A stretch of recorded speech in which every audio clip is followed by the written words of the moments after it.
மாவட்டம் எம்புதூர் அருகே பார்த்தோம் அப்படின்னா புதுவை மாநிலத்தை சேர்ந்த ஒரு ரவுடியை போலீசார் சுட்டுக் கொண்டிருக்காங்க. அதாவது கடலூர் அருகே இருக்கிற விழுப்புரம் நாகப்பட்டினம் 4 வழி சாலையில இன்று அதிகாலை பார்த்தோம் அப்படின்னா பல்வேறு இடங்களிலும் நின்று கொண்டிருந்த லாரி ஓட்டுநர்களை மிரட்டி அவர்களை கத்தியால் வெட்டி அவர்களிடமிருந்து பணம் மற்றும் செல்போன் பறிமுதல் செய்யப்பட்டது. அந்த கொள்ளை வழக்கில் பார்த்தோம் அப்படின்னா போலீசார் தீவிரமாக தேடும் பணியில் ஈடுபட்டிருக்காங்க. இந்த வழக்கில் தொடர்புடையவர்கள் தான் பார்த்தோம் அப்படின்னா கடலூர் அருகே உள்ள எம்புதூர் அந்த பகுதியில் பதுங்கி இருக்கிறதா போலீசாருக்கு தகவல் தெரியுது. சார், என்னோட ரெசிக்னேஷன் எதுக்கு? நானே ஜாப்ஸ் உருவாக்கி பாஸ் ஆகலாம்னு இருக்கேன். எப்படி? பாஸ் வாலா பி தி பாஸ். அதனைத் தொடர்ந்து அவர்களை பிடிப்பதற்காக போலீசார் போறாங்க.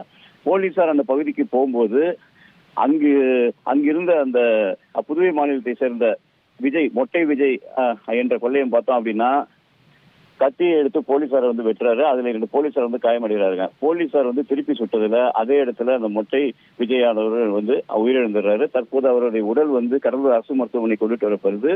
இவரை பற்றி போலீசார் கூறும்போது இப்ப என்ன சொல்றாங்க அப்படின்னா புதுவை மற்றும் தமிழகத்துல 33 வழக்குகள் இவர் பேர்ல இருக்கிறதாகவும் இவர் தொடர்ந்து பல்வேறு கொலை மற்றும் கொள்ளை வழக்குகளில் ஈடுபட்டு ரவுடியாக செயல்பட்டு வந்தவர் என்ற நிலையில தற்போது போலீசாரை தாக்கிய நிலையிலேயே அவர் சுட்டுக் கொல்லப்பட்டதாக போலீஸ் தரப்புல தெரிவிச்சிருக்காங்க.